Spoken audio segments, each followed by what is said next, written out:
Going on a solo trip. I don't know where I'm going, but I'm going. It's gonna be fun.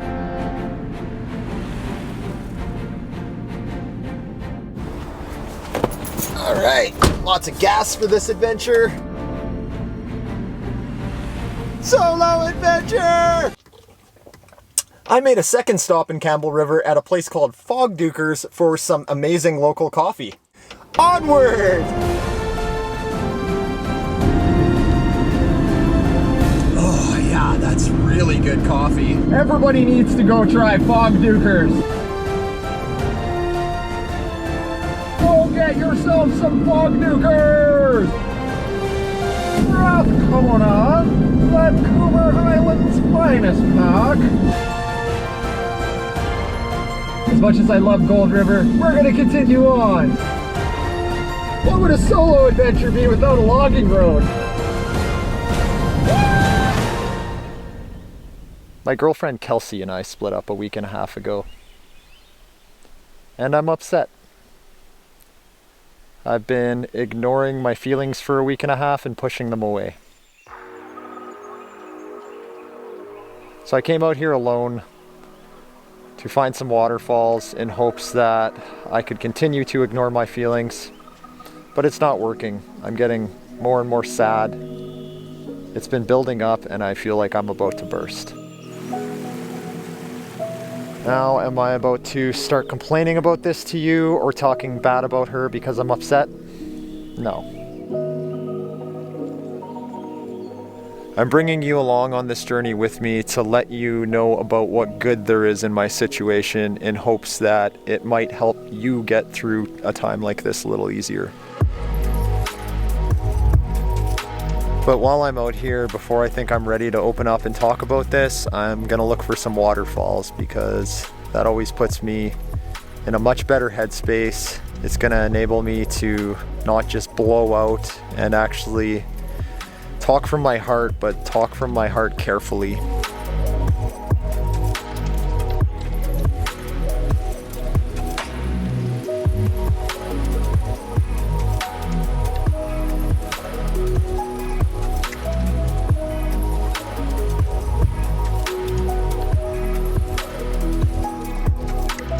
I actually found two waterfalls there. It's starting to get a bit dark, so I don't want to spend too much time out here, but if I hear anything else as I'm driving, I'll definitely pull over and see if I can find another one.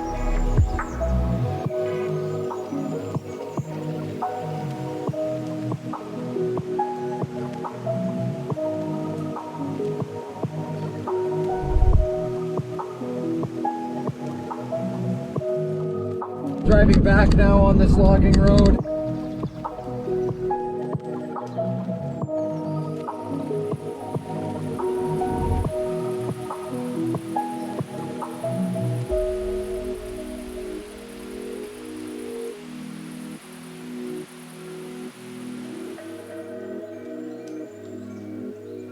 It's definitely hard to feel bad about finding 3 waterfalls in 1 hour on one road.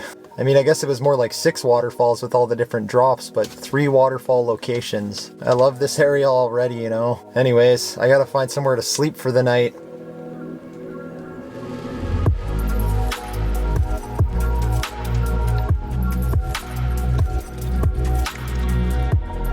So this is Malaspina Lake here. This is where I've decided I'm gonna settle in for the night. It's already about to start getting dark. I think the first thing I'll start with saying about the situation I'm in is that 2 years ago, I would have went right to alcohol and self-destructiveness like I did with every loss before. But what I did differently this time was immediately double down on my routine, my goals, and my self-development journey. Is this a win in that respect? Yes. Should I feel proud of myself for responding to a big loss completely different than I would have 2 years ago? Yes. Is this all it takes to get through this hard time and all that's necessary? Absolutely not. Since Kelsey and I split a week and a half ago, I went to Bamfield, I filmed a video, I made some goals for myself, I got some things accomplished and developed a bit of a long-term plan for myself. The whole time I was in Bamfield and the whole time I was doing all this, I was doing my absolute best to tell myself, I'm not going to be sad. I'm going to stay strong. Basically pushing away my emotions like a lot of people do in these situations, particularly men. Is this hurting me more than it's helping me? Absolutely yes. Is it putting my personal development at risk? Yes. You know, I didn't really come out here to process. I actually came out here hoping that I would be able to ignore my thoughts and ignore my feelings, but I think what I'm gonna do right now is just be with my thoughts and my feelings like I probably should.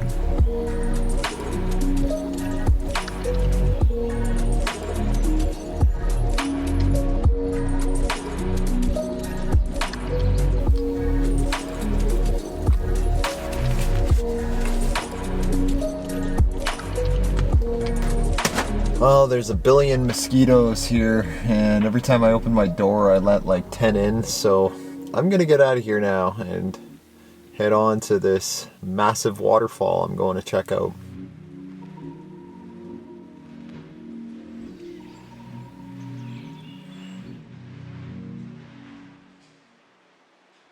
I just got to Three Sisters Falls. This is pretty crazy. It's one of the island's bigger waterfalls. Came out to Tahsis once and I missed this on the way. The really strange thing about this trip for me is that the last relationship breakup I went through, I actually ended up in Tahsis right after it as well. I went right to the town of Tahsis. This time I'm not going to Tahsis. I didn't really think about that coming out here. Some weird energy that always ends up putting me in this Tahsis area when I go through a breakup.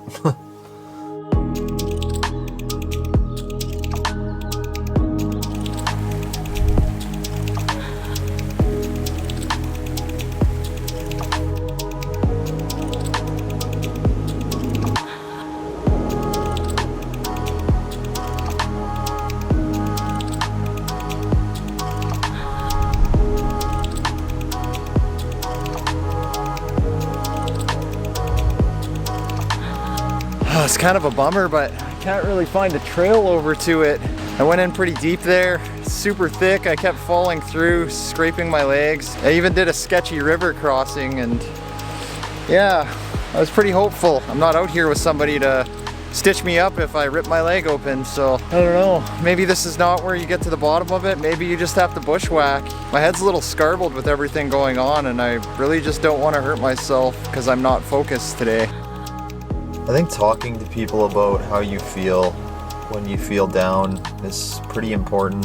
Maybe I need to talk to my friends or my family about this, but I'm choosing to talk to you right now about it, I guess. I think talking at all helps for sure. I know being in nature helps. That's another reason I'm out here. Focusing on goals, doing what you love, all of those things are great things to do when you're feeling sad or down. And if you can find the strength to do them, all the power to you. I think that's amazing. But if you're doing what I did and just ignoring the problem and trying to completely push away your emotions and push away how you feel, it's not good. I don't think it's good.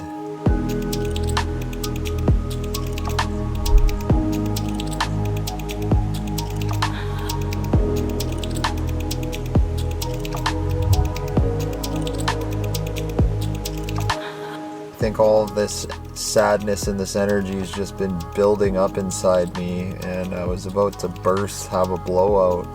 When you have those blowouts, when you finally burst, I mean, that can cause a lot of problems. You can say things you don't mean, you can do things you didn't want to end up doing.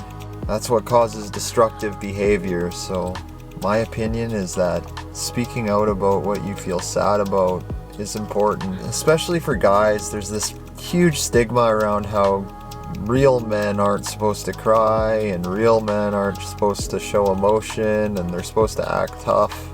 And that's horrible. It's absolute garbage. Every human being, whether male or female, are not emotionless, loveless beings. To ignore how bad you feel in these situations, I think, is the worst thing you can do for yourself. We often don't realize just how good difficult and scary experiences are for us in life. Our perception of our experiences and how we respond to them actually makes a bigger impact in our lives than the experiences themselves. When I was at Three Sisters Falls, I had no idea how much worse the next 24 hours would get for me. I managed to break my drone and find the radiator in my vehicle cracked when I got home that day. With all these things adding up, there's something so symbolic about exploring dark caves alone at the end of this trip. Some of the best progress we can make in our lives and some of the biggest lessons in our lives are found in darkness and difficult experiences.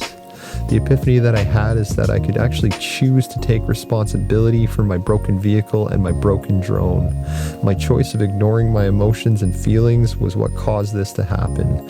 I had a clouded mind from the buildup of emotions I wasn't dealing with that affected my ability to function safely. It's definitely difficult to choose to perceive this experience this way, but it's also so empowering to accept this as a lesson learned and start to respond immediately by attempting to solve the problem. Stepping into this darkness for the reward at the end instead of turning away from it.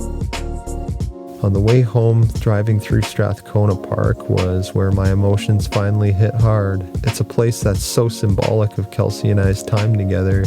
She was the first person I ever backpacked with there, the first person I ever saw an alpine lake with there. This was where it really felt like my videography journey began, and she supported me with everything she had.